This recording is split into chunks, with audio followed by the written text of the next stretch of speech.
was at Belmont Abbey playing lacrosse and had a really successful season over there, and ended up picking up a pretty serious injury to my knee, and had picked up a couple concussions along the way, and had to have a pretty serious sit down and kind of think, is this what's best for my future and kind of my body at this point?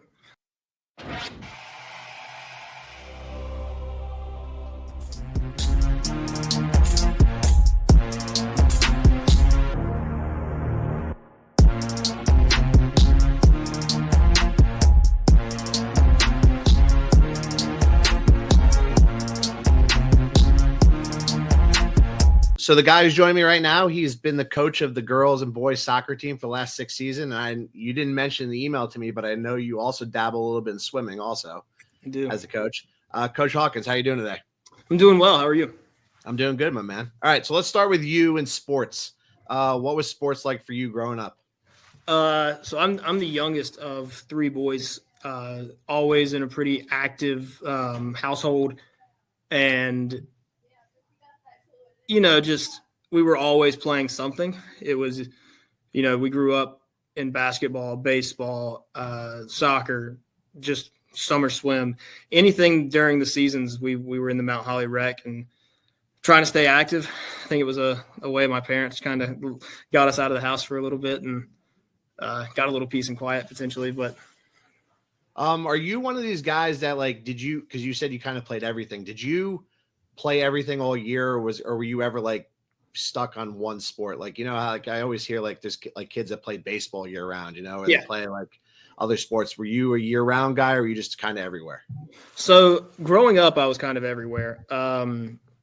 It wasn't until my junior year of high school that I kind of stopped playing everything else and went solely on lacrosse.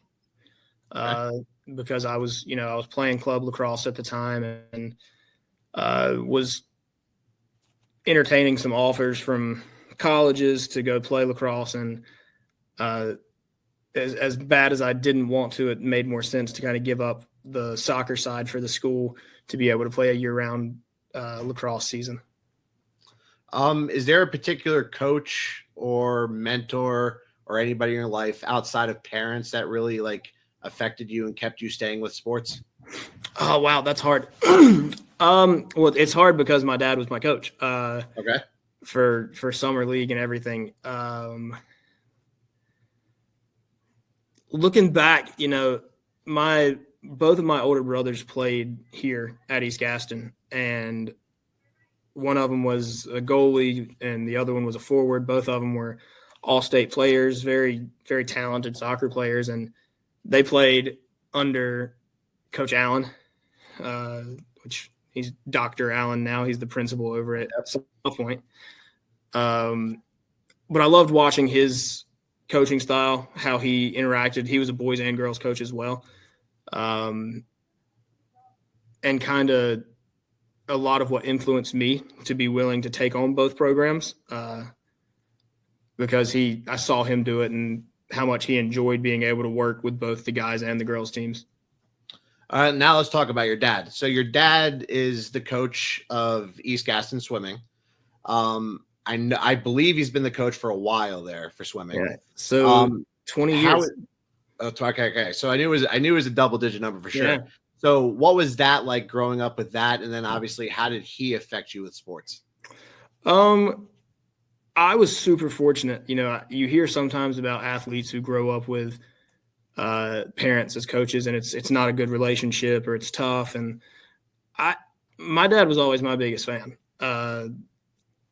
I was able to enjoy having, my father out there with me and experiencing all of the athletic stuff when I was younger. And then as I got older, when he wasn't my coach, he was still the biggest cheerleader and all that kinds of stuff. So it was really cool to see his influence on other athletes. I think that was something that was unique for me and my brothers, is we knew the influence he had on us at home and that kind of stuff.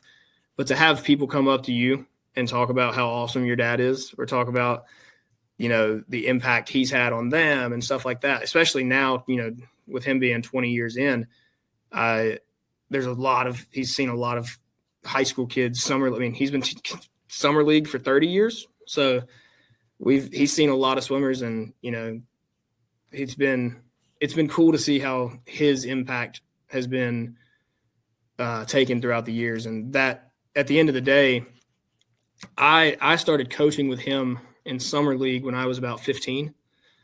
And I guess you could say I never really looked back from there. And I technically took my first high school coaching job at Mountain Island Charter when I was 19. I was on their coaching staff when they brought in their first high school lacrosse team.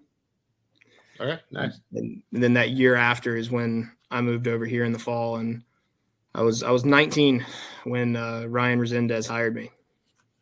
So I read an interesting article about you that we'll talk about in a few minutes, about you being, I think you're like the youngest coach or whatever I don't know, was it for East Gaston or the youngest coach? I believe it was Gaston County Schools. Okay. And we'll talk about that in a minute, but go back to your dad for a second.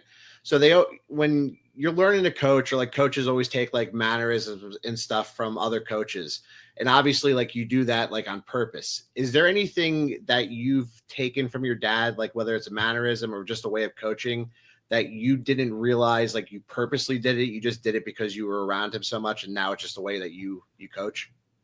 Yeah. I think one of the biggest things I've taken from my dad is make the athletes want to play for you.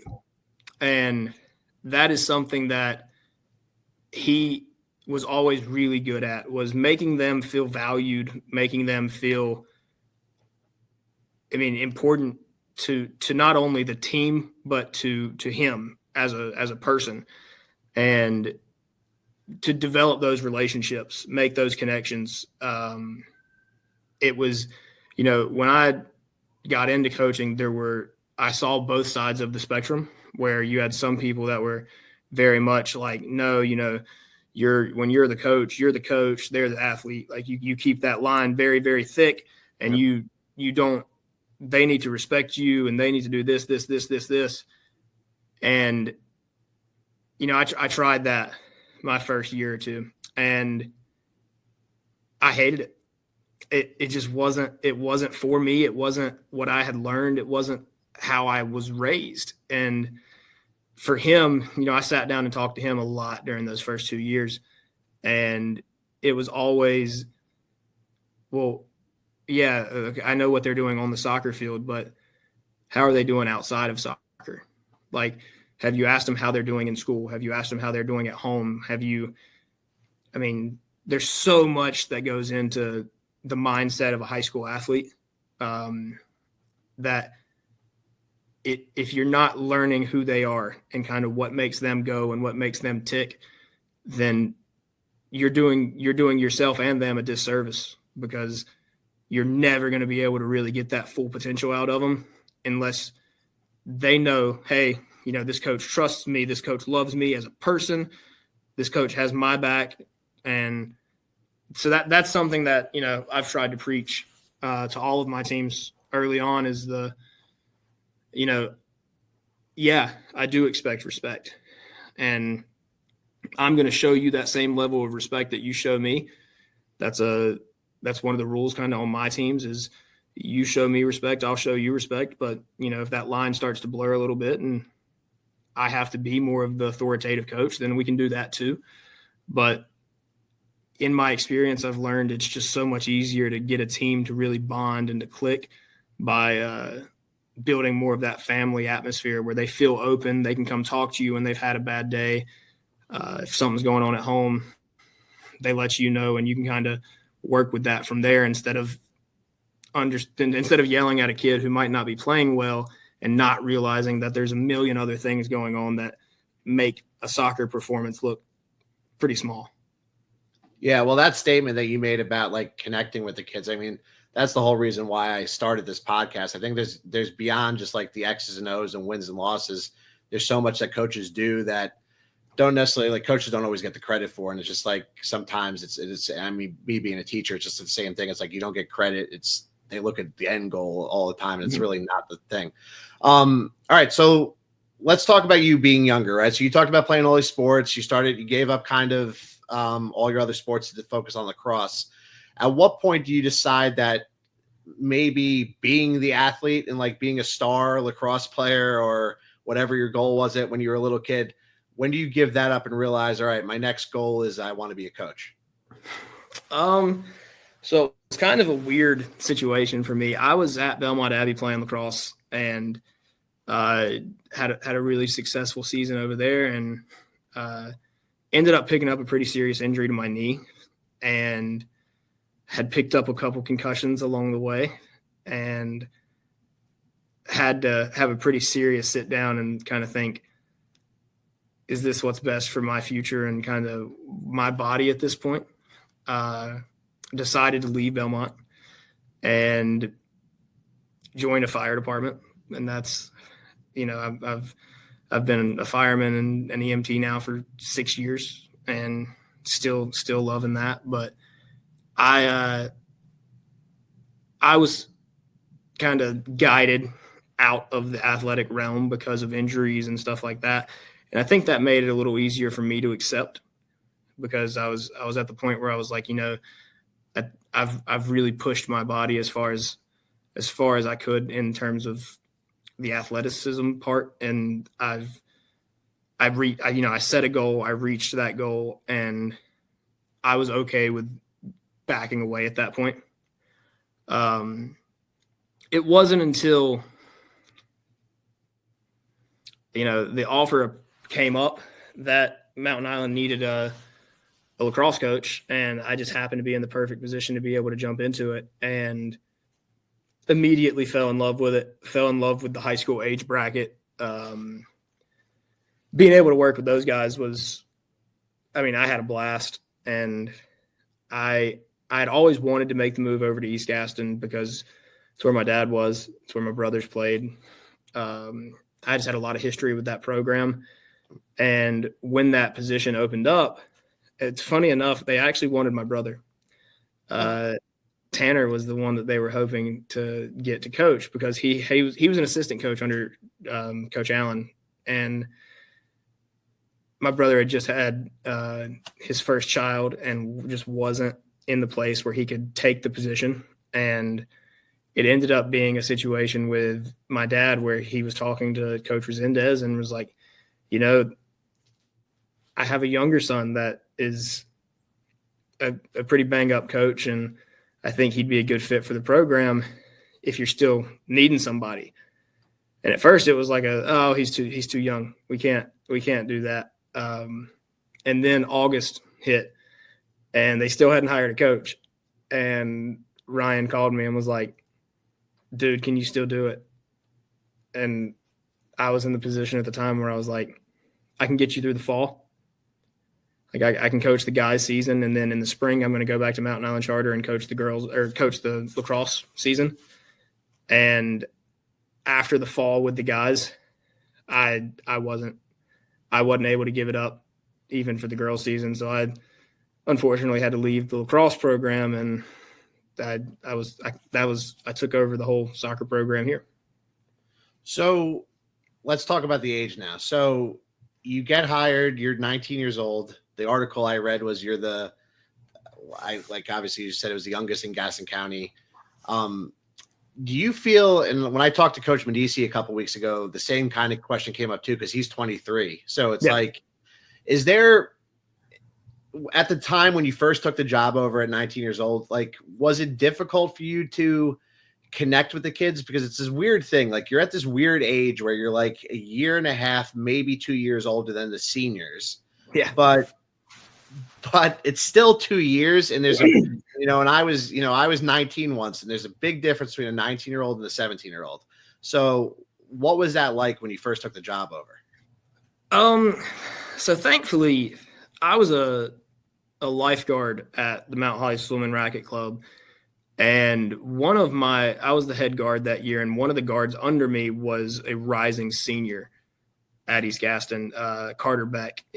His jersey's hanging on the wall and right outside the gym because he has the record for goals on the guys' season or on the guys' team. An incredible player, an incredible person, and someone who's still a good friend of mine. But when I walked in, kind of day one of tryouts, it was a bit overwhelming because I was still at a point where these older guys knew me. I mean, they were freshmen my senior year. Now I went to Stuart Kramer, so I didn't directly go to school with any of the guys that I was coaching, but they knew of me. We had mutual contacts, mutual friends, and for me, it wasn't hard to gain the respect part of it. They were happy to have someone that was willing to work with them and willing to, to kind of take the program. Because at that point, beginning of August, and they don't have a coach, they're starting to think, well, what happens if we don't get a coach before season starts? And so I think there was a lot of kids who were real happy that I was able to sign on. I used my age to my advantage in a point because I was able to relate in the way that, I had just coming off of a super competitive lacrosse experience and a very successful winning season with the Belmont Abbey team, and I was able to kind of show them I know what to do to build a successful team and to kind of get success in athletics. And thankfully for me, it clicked some. I mean, don't get me wrong, the record that year wasn't great, but the guys got better and we were able to hit some pretty cool milestones. And relating to them, for me, it got easier as the time kind of developed a little bit, because when I first walked in, I assumed that all these guys were going to be jerks and that they weren't going to respect me and that they were going to mess with me and all this kind of stuff. So I went in there probably a little tough in terms of demeanor and, just attitude in general. But that group welcomed me in after, we had some hiccups the first couple of weeks and ended up with a bit of drama on the roster. But honestly, once we got settled in and kind of found our groove, it was a really enjoyable experience for me. And I'm lucky that, the guys from that team still check in with me even now. And there were some really, really strong leaders on that team. So it made my job a lot easier having to come in as the new guy. So let's talk about your coaching style.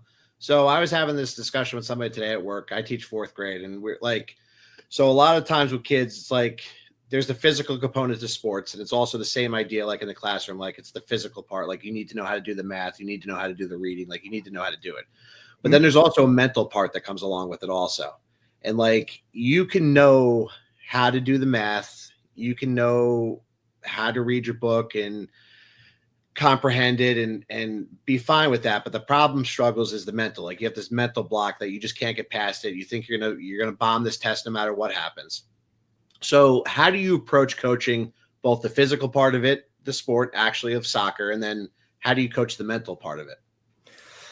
Well, so for me, the physical part of it is I'm very upfront. From the moment kids walk on my field at workouts in the summer or during girl season, more in the winter, I'm very upfront about the physical requirements that soccer carries. It's once you get to the high school level, it's 2 40-minute halves. That's 80 minutes of running. Conditioning plays a huge factor in that. And they know, the girls who come back, they're this first little probably month of the season, it's pretty tough. We do a lot of running. We do a lot of core exercises. We do a lot of body weight exercises just to kind of get into the point where we're the one thing that I've kind of been able to preach since I got here was I don't care if we're the best team, but we're going to be the most in shape team, because when 75-minute hits and 76-minute and all that, and your opponent's gassed, I want us to be able to still be full throttle. And a lot of times in my experience in the high school game, the team that's in better shape typically ends up finding results. It's not always the case, but usually if you can go pedal to the metal for 80 minutes, I like your odds. I'm pretty cautious with injuries because of injuries that I've had in my lifetime, and, concussions and that kind of stuff. The state's real hard on us with that kind of stuff. But I do my own research. I've done plenty of the NFHS courses and all that kinds of stuff to familiarize myself with the newer injuries that they're starting to see trend across sports. And I enjoy being able to be kind of proactive in preventing those injuries, because nobody wants to get, something as simple as a quad strain or a groin strain at the beginning of the season, and then you're battling it for the next 2 months. And you look to avoid that when you can. Mentally is tougher. I would 100% say it's much easier for me to coach physical attributes than it is mental attributes, because everyone has their own. And I guess, everyone has their own physical attributes as well, but I can kind of train all those at once. Mentally, I think it goes back to knowing the player, and it's so weird because in the guys setting, mentally, it's they want to be pushed, they want to be challenged, they want you to ride them to make sure you're getting every ounce of the potential out of them that you can. And then in the girls' side, it's for me, in my experience, it's much more of hey, they want to know you care about them. They want to know that you're not just there to yell at them and construct what they're doing and criticize and that kind of stuff. They want to know that, like, hey, I have an ally. My coach is also an advocate of mine. And when I've been able to get that point across, typically I see better results, because there's one thing I can say wholeheartedly about a high school girl. If they think that you believe in them, then they will give you 100% effort, loyalty, all the above for as long as they're on the field. And it's a little different in the guys, because the guys are – I remember when I was in high school, my ego was pretty high. So there was definitely times where you'd sit there and you'd be like, oh, that coach doesn't know what he's talking about. And I think I'm right. And, I see that now when I'm coaching, and you have to chuckle a little bit because that you were in that same spot. But the mentality of it is so we're in girl season right now, so obviously that's fresh on my head. But this year we've kind of come in with this idea of we set the standard in these past couple of years, and now we want to defend that standard. And giving them a goal early on, I've realized they're very goal-oriented. So giving them a goal early on and giving them something to really work for has been a pleasant surprise for me to see how they've really jumped into that. How do you think athletics help students grow beyond and I'm not even talking just in classroom. I just mean beyond how does being an athlete opposed to somebody who doesn't play sports, how do you think it affects them just in life? I think there's always something to be said about learning how to work in a team. Odds are you're going to work in a team for the rest of your life, in some sort of manner, whether it's, you're balancing books at a accounting firm and something like that. You're still going to have teammates and people that you have to work with. And I think that's a big factor of why I encourage so many freshmen and kind of younger athletes to get involved early, because not only do you get that teamwork experience, but you also kind of build a friend group. And that's one thing I've noticed with my guys. you have guys who are coming in, rising 8th graders coming into 9th grade, and you walk in day one and they already have people they're sitting with at lunch. They have a friend group that is upperclassmen because of the connections they've made on the team. So I think the social aspect of it is huge, especially coming out of COVID. We had some awkward moments out on the field where I was like, guys, someone has to talk. Like, I know we're not behind a computer screen anymore, but like someone has to communicate. So I think that's a big part. I think being able to hear rejection is a huge part of educational based athletics.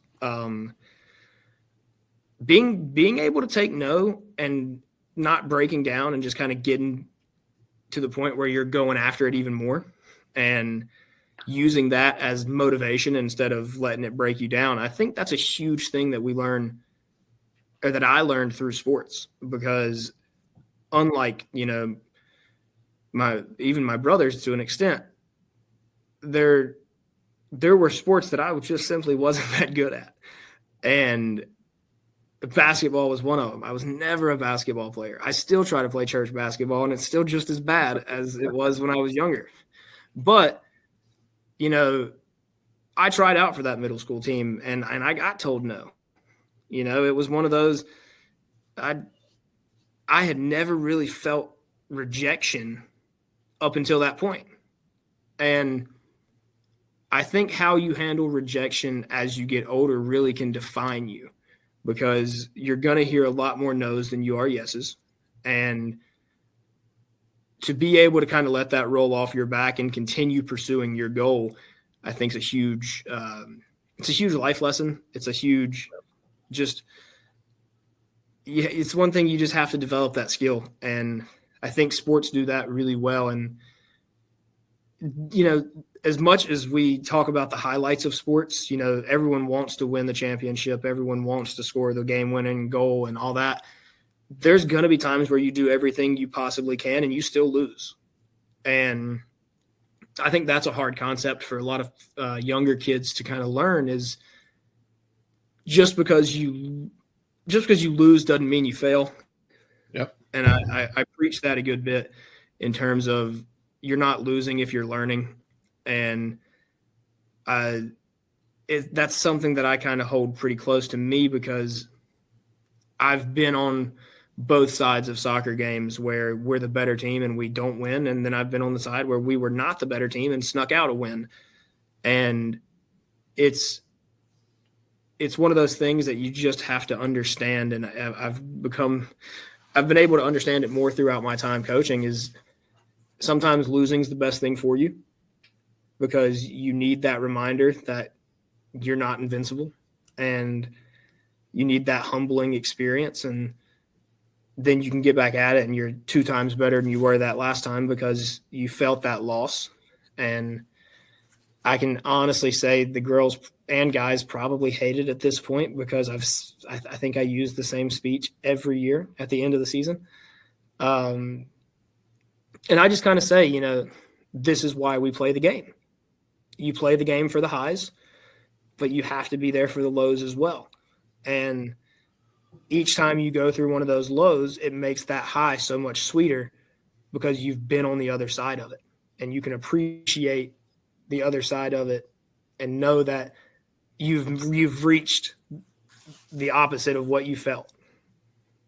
Yeah. Well, one of the worst things to do is you win a championship your first year, and then you never get back there. And it's just how do you go from that? And that's I believe 100% what you said, because I believe in the climb. I think you working at stuff and just keep working and keep working. That's what's so cool about sports. It's really not winning the championship thing. It's not it's everything that takes you to get to there.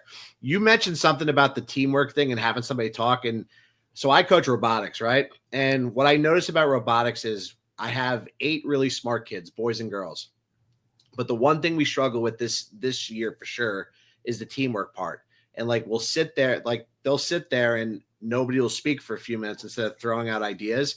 Do you notice that at all with soccer, with athletes? You have a really good player, whether it's a boy or a girl, but for some reason they don't know how to translate that to for them to verbalize it to the other players. This is what we need to do. Yeah. I've noticed it a couple times with multiple different athletes. Usually the more inclined, athletes are the ones that you kind of expect to speak up and to help and to kind of help guide. And then you realize, like, wow, they've never done this. Like, they've never had to do this. They don't have experience with this. And I've noticed it at times with younger players that sometimes they don't speak because they don't want to make people look stupid. Yep. They don't want to make people feel bad. They don't want to overstep. And they don't want to come off as know-it-alls. And I've struggled with a couple of the athletes before, and it's like, I would rather you come off as a know-it-all than to keep all of that in your head and not, we're all out here to grow.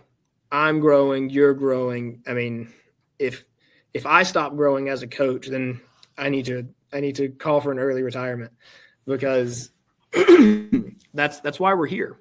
And I truly believe that I can learn as much from them as they can learn from me. And communication is the only way to do that.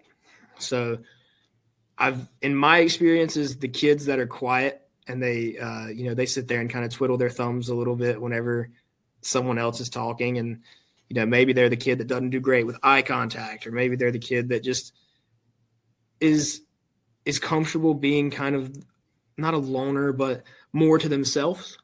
I've always been interested in kind of getting to know that kid, because those have been some of my most insightful and calculated players that I've ever had. You mentioned earlier about how, like, the first bit of the season for you is like the grueling one with like the running and the conditioning. So I ask you this: whether you start the season 9-0, or you start the season 0-9, or even if it's the months like where you're trying to get everybody conditioned, how do you keep these players, boys and girls, like, how do you keep them motivated? It's hard. It's not an easy task. I've been fortunate the past 3 years to have a lot of success with the girls program, and the guys program just hasn't quite had that. Hadn't been able to find that success yet.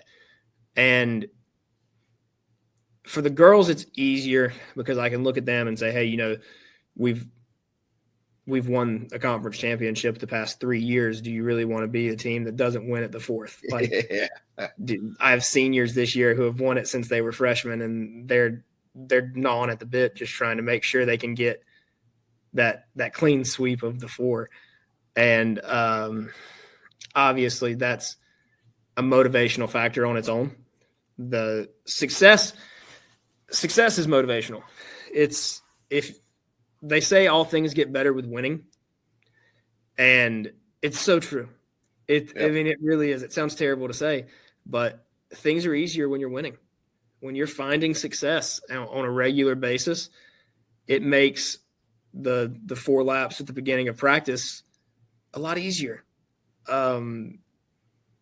When you're having to almost, not beg, but when you're having to really try to pry to get effort and to try to keep them mentally there, it's tough. And I can honestly say with confidence, I have failed at that a couple times in my career, where it's like you go home and you realize, like, hey, the morale's shifted. I lost the group today. Whatever I was planning on doing, it didn't click. Something just didn't go right. And there's a lot of self-reflection there. And you go back to the drawing board and you're like, okay, so what do I have to do to get these athletes, boys or girls, back to the point where they are enjoying being out here and trying to give their best effort? And the solution I've come up with has been go back to fun. And I have sat there and talked to coaches for hours before, and they have sat there and looked at me like I was insane. And I will say it every time: go back to having fun. That's why we're here. Everyone started playing a sport because they had fun. They enjoyed it. And when you can take away the competition, take away the competitive aspect and the craziness that comes with the world of if you don't win, it's not good enough, and go back to having fun with your friends, you can rebuild that love for sport. And once you rebuild that love for sport, you can get that competition back. Yeah, and I don't think you want to be the coach either. That like a kid, like you talked about, like love playing a sport. You don't want to be the reason why a kid quits. It's like, they bounce. All right, let's do a little rapid fire. Favorite sports movie of all time? Miracle. That seems to be a popular East Gaston answer. You guys that's Medici said that too. Medici said Miracle? Yeah, I'm like, I was going to say, like, would you all sit around and watch Miracle together? It's just funny. But I also wonder too. Well, it's also your age range too, because I don't know how old you are, but like that's right there. Yeah, so he's 23, so that maybe Miracle is more impactful to you because of your age. If you could coach any other professional team, if you could coach any professional team, what would it be? Liverpool. Ooh, okay, sticking with the soccer. I wasn't sure if you're going to go with soccer or not. But yeah, that's Liverpool's that's my go-to. Are you the guy that gets up at like 7 a.m. on Saturdays and Sundays to watch soccer? 100%. It's known in my house that 7 a.m. is I'm on the TV. We're watching soccer from 7 a.m. to whenever the afternoon games are over. Was it like that growing up too? Yeah. So both my older brothers are big soccer fans. We all like different teams. We all bicker and argue all the time, and it's a fun atmosphere. What's your go-to motivational quote? It's funny enough. It's Liverpool. It's Jurgen Klopp. When he first got hired at Liverpool, he said, "We have to turn the doubters into believers now." And that's something that, I don't know, it stuck with me whenever I started coaching, because this program wasn't thought of very highly when I first took over, and much more naysayers than positivity going through the locker room. And that one, it's one of those moments where you hear a quote and you feel like they're talking straight to you, where it's like, okay, I know what I have to do now. Most inspiring athlete to you? Ooh, Kobe Bryant. Why Kobe? I love the Mamba mentality. The idea of I'm going to be better than you because I work harder than you is I loved the never give up kind of attitude. I don't know. I loved the way he played the game, and for him it felt like it. Listening to him talk about it, it almost sounded like he was reading a love story, not talking about a sport. It was so much more than that. Did you have any pregame rituals when you were a player, and then do you have any currently as a coach? Yeah. So I had when in lacrosse, it was always I would do this weird little yoga pose where I ended up balancing on my head in a helmet. I don't know why that was what I did before games. I don't know if it like loosened up my neck. I don't know what it was, but it became kind of a habit for me. Now as a coach, it kind of differs depending on the game. So like home games, for example, I go up and I read the starting lineups and I do those announcements and everything like that. And I've been fortunate enough that my dad is our scorekeeper. He runs the clock for me at all of our home games. So for me on that, it's, I get to go up there, I read my announcements, give my dad a hug. He tells me good luck, tells me he loves me, that kind of stuff. And then I can go about business the way I want. And it's little things, going back all the way from high school, looking up in the crowd, seeing your parents, that kind of stuff. So away games, since I've been coaching, I think my dad's probably missed 4 or 5 games since I've been here doing both seasons.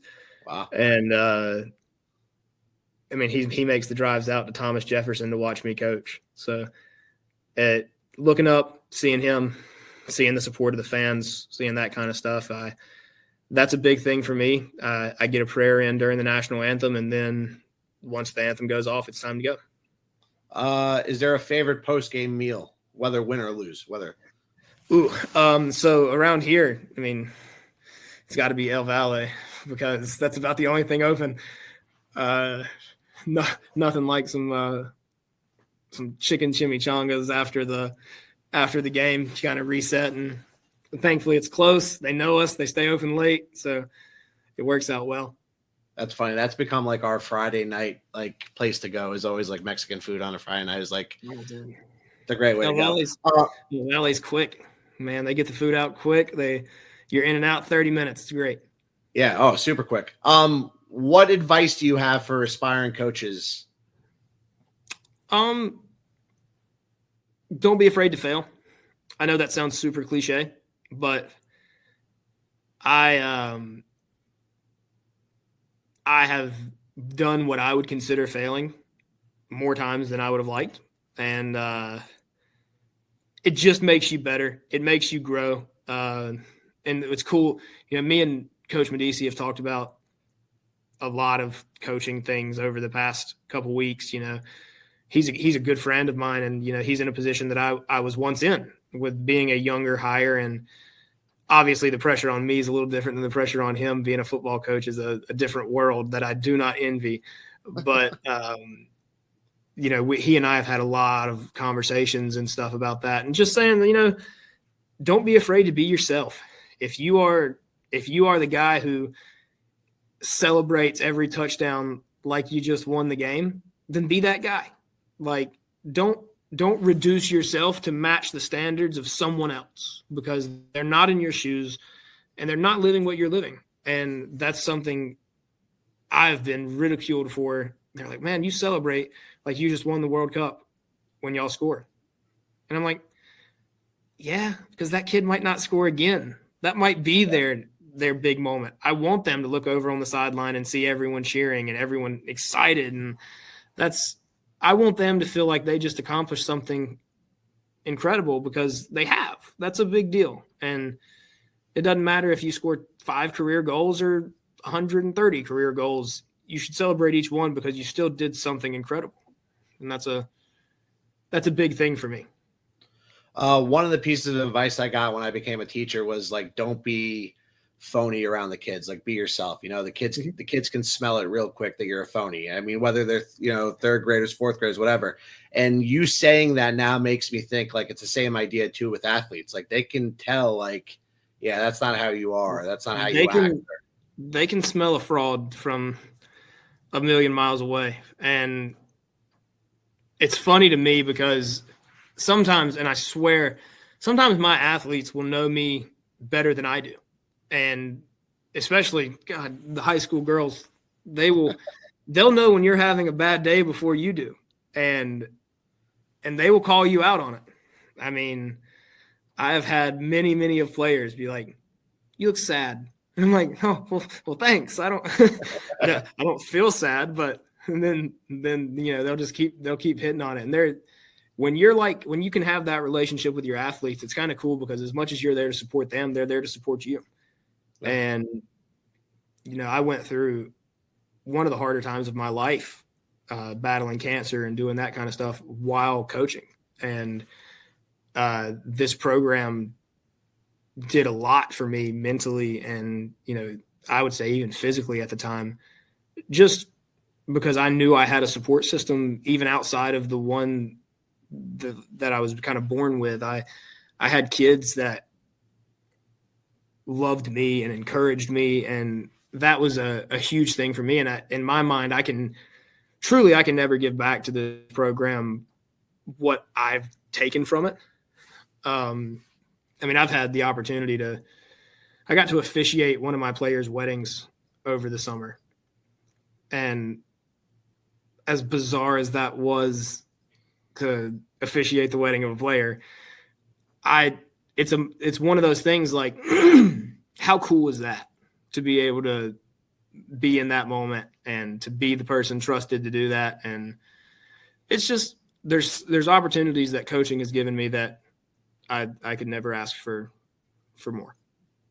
All right. So you talked about when you were younger, obviously lacrosse and I'm sure you had the dream of becoming a professional athlete. What's your goal now? Like, what's the end goal for you now? Oof. That's tough. It changes daily, I think. No, it might. I don't know. But I mean, for me, you never know. I'm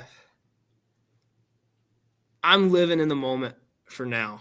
I love being able to do this with my dad. I love being able to support him during swim season and, have him support me during the fall and the spring. And, these are memories I'll never forget. When they won the conference championship a couple years back, there's a really cool picture of me and him just locked around each other, giving a big hug and, celebrating that moment. And it's things like that keep me coming back. It's the memories. It's not necessarily the wins and the losses. It's the things that are going to stick with me for the rest of my life. Being able to go through that with my dad has been a really unique opportunity that I couldn't be more thankful for. At some point, he'll retire. He says, well, I've been doing this for 20 years. And I'm like, you got another 20 in you. You'll be fine. But realistically, that day is going to come sooner or later. And I will have to make decisions and see kind of where I'm at. And I'm at 6 years right now. And I'm 7 wins away from 100 career wins right now. Not like I'm counting or anything, but getting close there. And I would love one day to be able to try my hand on a college coaching staff or anything. I'm all about a challenge. I'm all about challenging myself and kind of progressing in the field. Getting different licenses from the U.S. Soccer Association and that kind of stuff. I would love to be able to experience that one day, but I can confidently say that right now I feel like, God's placed me exactly where I'm supposed to be. And I'm supposed to be here working with this group, working with these kids and, helping develop the program. I put a lot of pride in this program, and until I get the sign that my time's up and that I've done everything that I could, and it's maybe time to start looking for other options, then I'm quite comfortable down here at Arrowhead Stadium.